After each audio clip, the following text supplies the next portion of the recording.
Okay, I'll start again. Good evening, everyone. My name is Celine Pacheco. I am joined by my colleagues, Alex Blackman and Joshua Dimbert. And today we're going through our senior design project with Aurora Sinai Medical Center called No Patient Left Behind.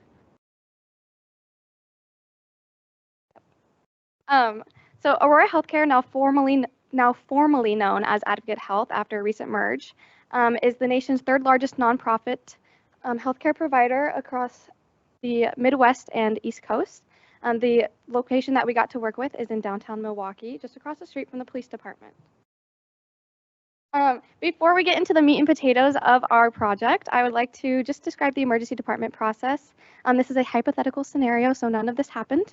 But I got the opportunity to visit the hospital this past weekend, and unfortunately, I did have chest pain. So this gives me an emergency severity index level of a 2 or a 3. So chest pain and abdominal pain is the most common in this area. The first thing that I'm going to do as a patient is check in. After check-in, I will go to the triage waiting room, and from the triage waiting room, I will go into triage room 2. So triage is essentially where your vitals are taken or your health history is asked about. You'll see that an individual in the triage waiting room unfortunately gets angry. Maybe they've been waiting too long. Maybe they're mad because I skipped in front of them. A plethora of things could occur. However, this is called leaving without being seen pre-triage, and 1.27% of patients that visit the hospital will leave at this time. So leaving without being seen essentially is not being roomed or not being seen by a medical provider, and this does not include nurses.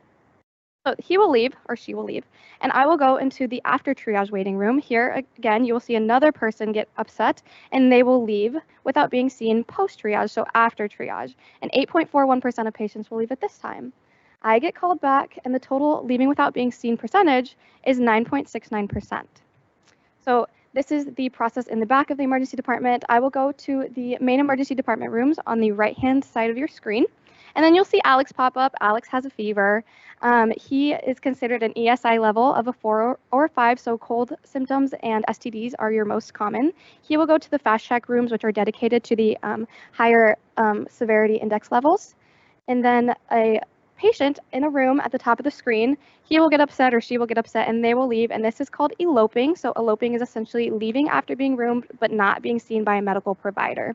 So 2.5% of patients will leave at this time.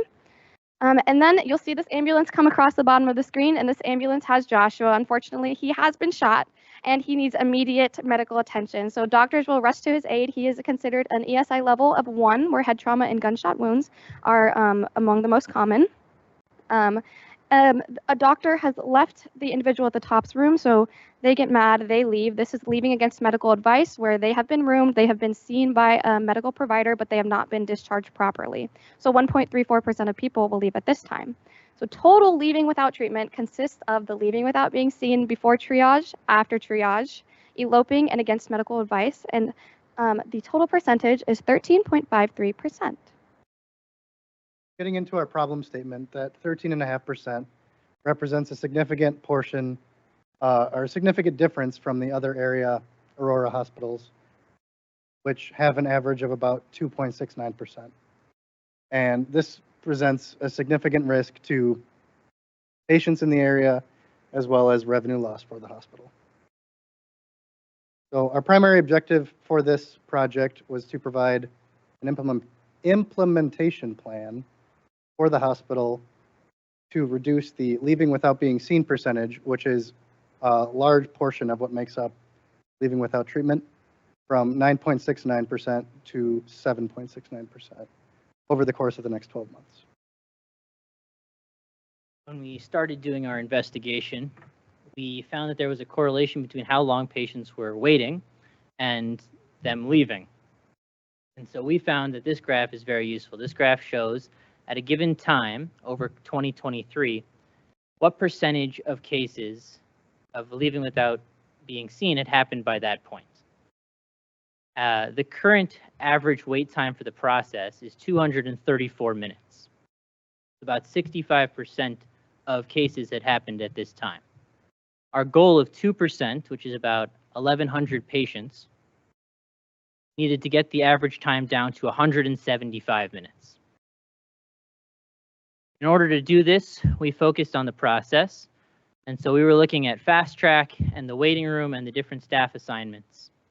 We were not going to be touching the other departments in the hospital, as well as the cases of leaving without treatment that happened once a patient had gotten to a room, so eloping and against medical advice.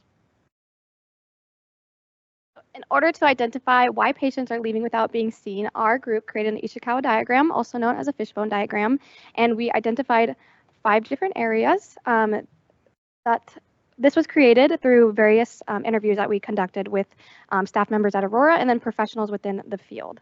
So these were the 5 most common that occurred within those interviews. However, our team decided to focus on the 3 with the highest percentages.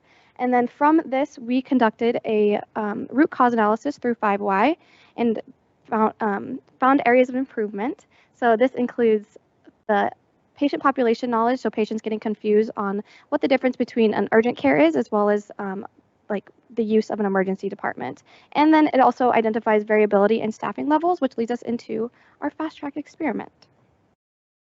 Fast track is an area within the hospital that takes in higher ESI level patients, so less severe patients that require less hospital resources.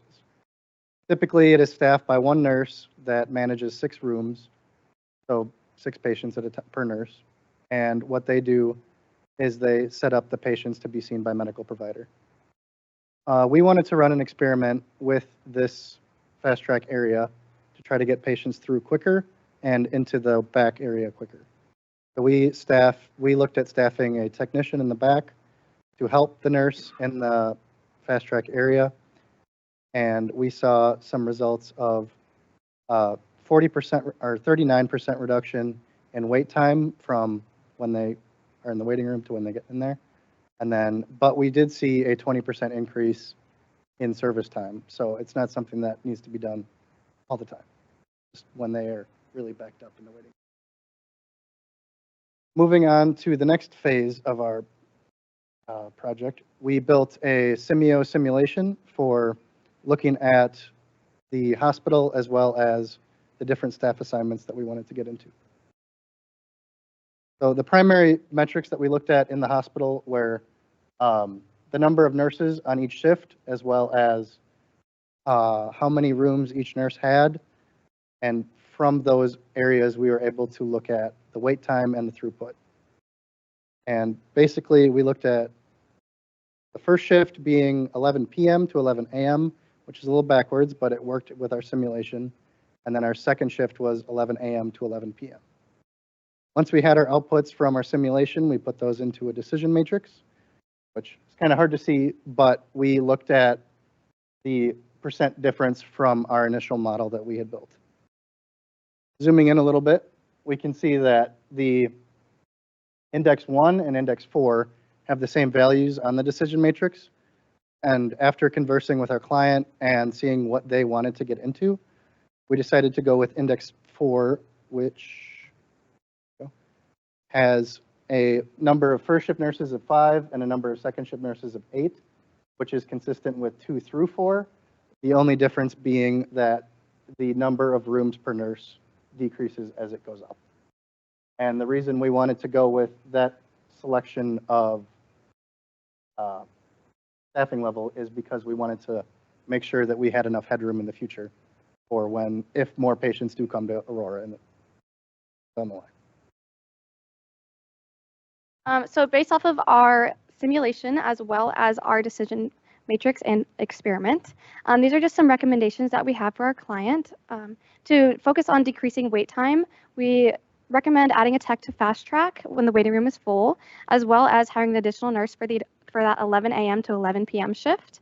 And then to address patient population knowledge, they have a current waiting room presentation that basically tells them the process of the emergency department, how long something will take when you're there. We've updated that, and we've talked to them separately about utilizing that in the future. And then some future research as well is looking into hiring additional techs to increase rooms per nurse ratio. And if you recall from a previous slide, this is our leading indicator. It stated that our current state of our average patient wait time is 234 minutes. Our goal of reducing leaving without being seen to 2% was 175 minutes. And with our recommendations, we would reduce wait time to 125 minutes. So instead of that 2% reduction, we are actually reducing leaving without being seen by 3.7%. This 109-minute reduction ended up in the hospital being able to see another 2,035 patients than was previously available. Of the just over 55,000 patients that were seen in 2023, 6,423 of them left without being seen, which is about 18 per day. With the changes, we get to see an extra 2,035, which is 6 per day. After speaking with our clients, in order to justify adding another nurse, we needed to be able to see another 205 patients, and that happens over the course of 35 days. And over the course of the year, we see about 10 times the initial investment that was needed.